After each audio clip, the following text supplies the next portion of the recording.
Friends, नमस्ते, प्रणाम। मैं सालम सर अपने चैनल से स्वागत करती हूँ। तो आज मैं आप लोग के लिए लेकर आई हूँ बहुत सुंदर है भक्ति कजरी गीत। जैसा भी लगे आप लोग कमेंट में जरूर बताना। अच्छा लगा लाइक शेयर सब्सक्राइब जरूर कीजिएगा। तो चलिए अपने गीत को आगे बढ़ाती हूँ।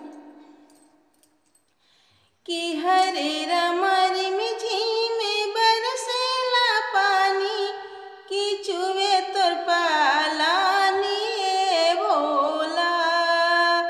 कि हरे रमरी मिझी बरसेला पानी कि चुवे तोर पालानी भोला। किया हो भोला बिहसी के बोले गौरा रानी कि भीजे मोरा साड़ी है भोला। किया हो भोला बिहसी के बोले गौरा रानी कि भीजे मोरा साड़ी है भोला। बाबा मोर बियाहवा कैले माटिया के घरवा रामा। बाबा मोर बियाहवा कैले माटिया के घरवा रामा। किया हो भोला पका पिटवा दसवनवा में चूहे मोर पालानी है भोला। कि आहो भोला पका पिटवा दसवनवा में चूहे मोर पालानी है भोला। कि आहो भोला बिहसी के बोले गौरा रानी के चूहे मोर पालानी है भोला।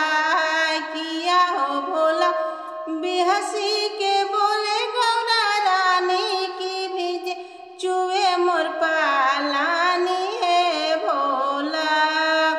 गणपत बाबू भीजे चूहेला पालानी भोला।